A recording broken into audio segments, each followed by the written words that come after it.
I am tired of myself. When you say I'm sick and tired of being sick and tired, that's the facilitator of change. That's when you're ready to say these words, no more excuses. No more excuses. I've never met a person who was not successful that didn't have a great amount of self-discipline within their life. Self-discipline and being able to perform and being able to keep your life on schedule and being able to keep commitments and promises and meet deadlines is essential to success. None of us can afford to have a life that is controlled by someone else or a life that is basically controlled by our emotions.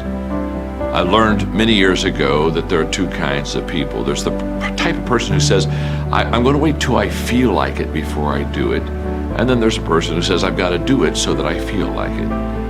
One will never get anything done because they're still waiting to feel the moment to move. And the other person says, no, I need to move, and then I will begin to feel the moment. Sonia, self-discipline is essential in your life and in my life if we're going to get things done.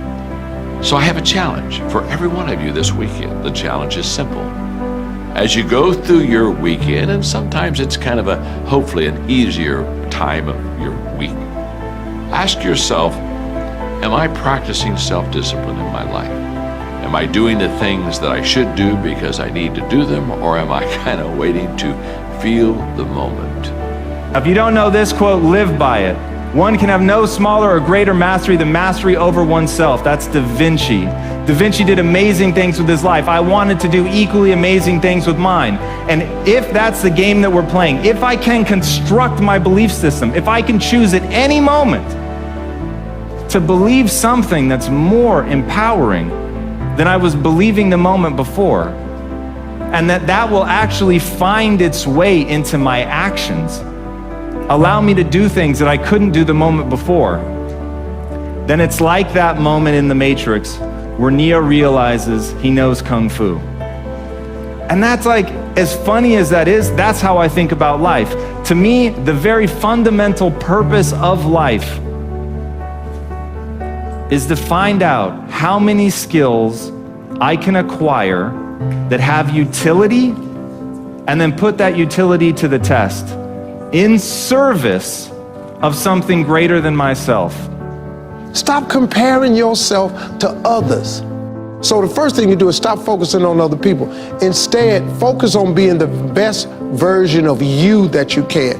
Then you'll recognize that you deserve to sit at the big table with everybody else after you become the best that you can be. Now, once you've accepted that you have as much right to success and much right to succeed as anybody else, the next step is learning how to talk the talk. You have to get fluent in the language of success so you speak it with ease. Surround yourself with people who've accomplished their dreams and immerse yourself in the culture of achievement. The ideal situation for a man or woman to die is to have family members praying with them as they cross over. He said, but imagine, if you will, being on your deathbed and standing around your bed, the ghost of the dreams, the ideas, the abilities, the talents given to you by life, and that you, for whatever reason, you never went after that dream.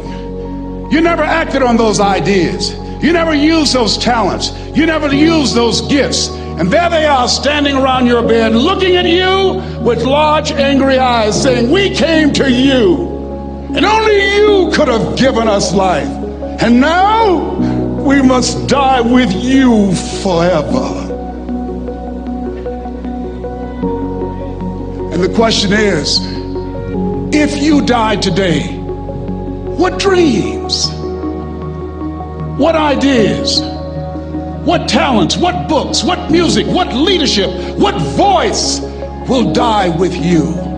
Miles Monroe, great orator and speaker, said the wealthiest place on the planet, it's not in the Far East where there's oil in the ground. It's not in South Africa where there are diamond mines. He said the wealthiest place on the planet is the cemetery.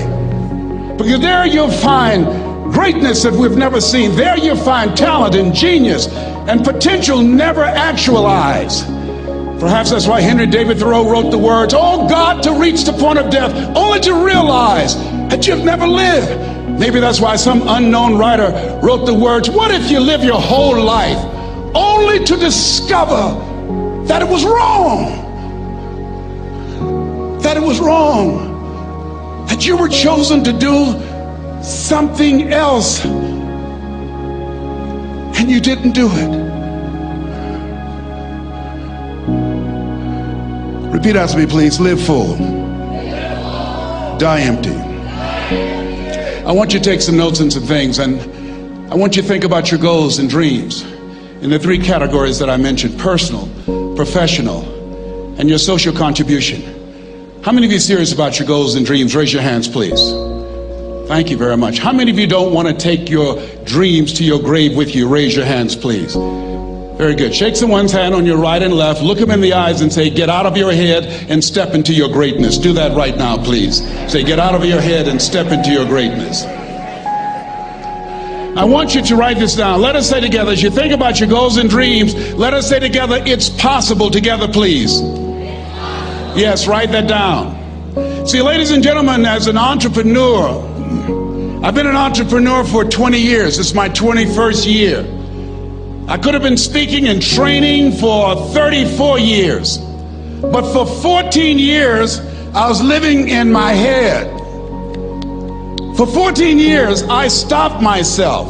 For 14 years, I used to go see Zig Ziglar, that I considered the #1 motivational speaker on the planet. Zig Ziglar and Tony Robbins, they're the best on the planet. Bob Proctor, they're the best on the planet. Jack Canfield, Mark Victor Hansen, T. Harv Eker. I would go and see them, and then I would leave, and my conversation with myself was, my heart would say, "I can do that." And then my mind would ask, how? How would you do that, Les Brown? See, when I was in the 5th grade, I was identified as EMR, labeled educable mentally retarded, put back from the 5th grade to the 4th grade. I failed again when I was in the 8th grade. I have no college training. And a man changed my life, and I'll never forget his name, Mr. Leroy Washington. He's in his 80s now, and he's blind from glaucoma, but he gave me a different vision of myself. I was in his class waiting on another student. He came in and said, "Young man, go to the board and work this problem out for me." I said, "Oh, sir, I can't do that." I said, "Why not?" I said, I'm not one of your students." He said, "Look at me." "Yes, sir. Go to the board and work the problem out anyhow." I said, "Sir, I can't do that." He said, "Why?" I said, "Sir, because I'm educable mentally retarded, sir. I'm in special education." And the students started laughing. They said, "That's Leslie. That's not Wesley. He's DT. Wesley is the smart twin." He said, "What does DT stand for?" I said, I'm the dumb twin, sir." And as the students laughed at me, he came from behind his desk, he looked at me and he said, "Don't you ever say that again. Someone's opinion of you does not have to become your reality."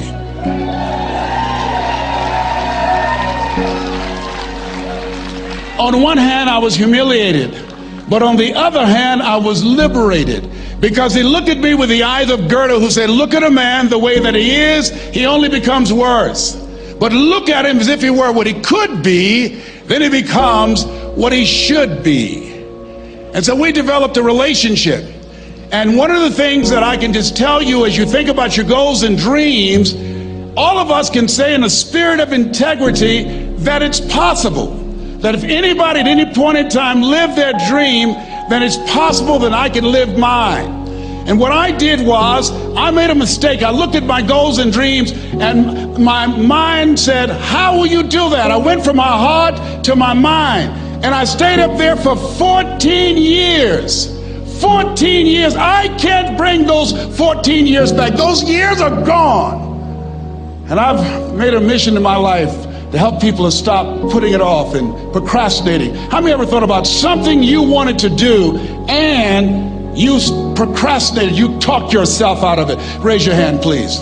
There's a proverb that says, if there's no enemy within, the enemy outside can do us no harm. And so, as you look at your goals and dreams, every day we must convince ourselves, we must sell ourselves on that it's possible. Every seminar, every workshop, every book that I've ever read, every speaker that I've ever heard, it interrupted what I was believing about myself. Everything that you do, everything matters.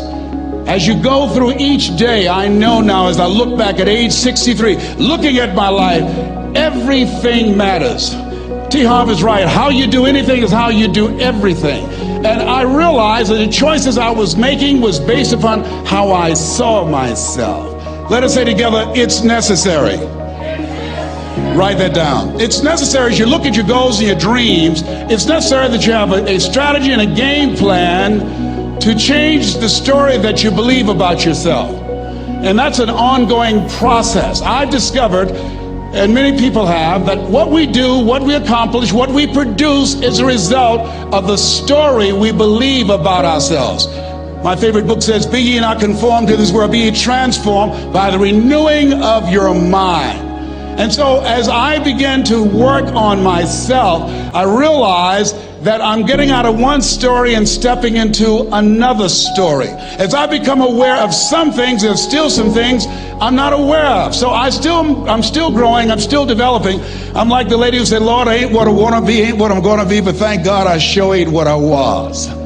But I realized that you have to work on yourself on a regular basis, and write this down, for mental mindset. For mental mindset and stamina. Because things are going to happen to you.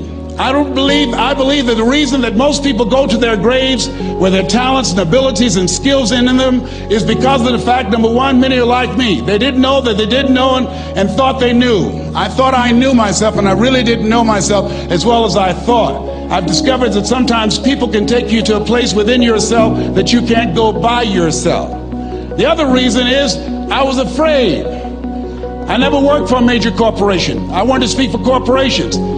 I was afraid I would be exposed because I don't have a college education. I felt inferior because of the fact that I don't have a college education. I allowed that level of fear of failure to stop me. And because I never had any experience in it, I assumed that I could not do it. I was paralyzing myself by believing and assuming the limited part of myself as opposed to believing that I had something special. You have something special. There's something you want to do. Because you don't know how to do it doesn't mean that you can't learn. I like something that I heard. You don't have to be great to get started, but you have to get started to be great. Repeat after me, please. Leap and grow your wings on the way down. See, the people that will live their dreams, the 2% that will do that, these are, and write this down, become a risk taker. They're risk takers. They don't mind failing. They don't mind making mistakes. They're willing to take life on, take life in the collar. This, God said, if you're not willing to risk, you cannot grow. And if you cannot grow, you cannot become your best. And if you cannot become your best, you can't be happy. And if you can't be happy, then what else is there? I like what Helen Keller said. She said, life is short and unpredictable. Eat the dessert first.